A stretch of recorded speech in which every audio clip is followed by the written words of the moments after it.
le rapport de la Chambre régionale des comptes concernant donc, le CCAS d'Angers nous permet d'aborder évidemment ce qui est au cœur du CCAS, c'est la politique autour du vieillissement de la société. Et vous avez eu raison, Madame maire de Coiffard, de souligner la chance que nous avons à Angers d'avoir pu bénéficier d'une politique innovante dans les années 80. Et je tenais à saluer la mémoire de Robert Robin à cette occasion.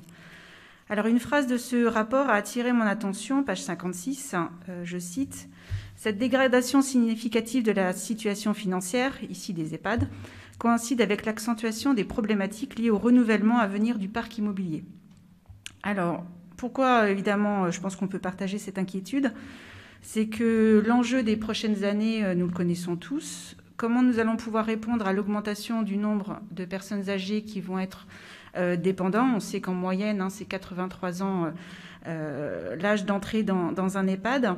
Et selon les statistiques donc, de l'agence d'urbanisme de la région angevine, donc l'AURA, on sait que à partir de dans 2 ans, l'augmentation justement des personnes de plus de 65 ans va augmenter. On est aujourd'hui à 1% d'augmentation et on va passer ensuite à 2% par an. Donc l'augmentation va s'accélérer. Nous avons la particularité d'être un territoire avec un nombre élevé de places en établissement. C'est une particularité très angevine, enfin au niveau du département. Et par contre, on a une faiblesse qui est aussi liée au département, c'est que le maintien à domicile des personnes en perte d'autonomie, elle est à l'opposé, donc très faible.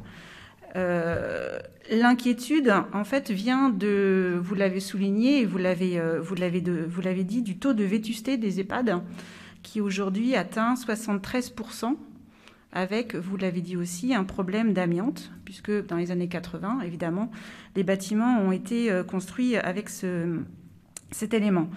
Alors ma question, c'est comment on va pouvoir répondre à un besoin croissant au moment même où nous allons devoir investir dans des travaux de rénovation de ces logements. Mon inquiétude, c'est est-ce que nous allons aussi avoir les moyens de développer des logements intermédiaires, qui, je sais, se développent à Angers, mais des logements intermédiaires suffisants pour justement développer le maintien à domicile ou, par exemple, les solutions de béguinage comme on a à Saint-Charles. Nous avons déjà vécu justement des difficultés de logement des étudiants ces dernières années, parce qu'on n'a pas assez anticipé, et ce n'est pas que lié à la commune d'Angers, on le sait. Est-ce que vous pouvez nous dire justement ce que vous avez prévu?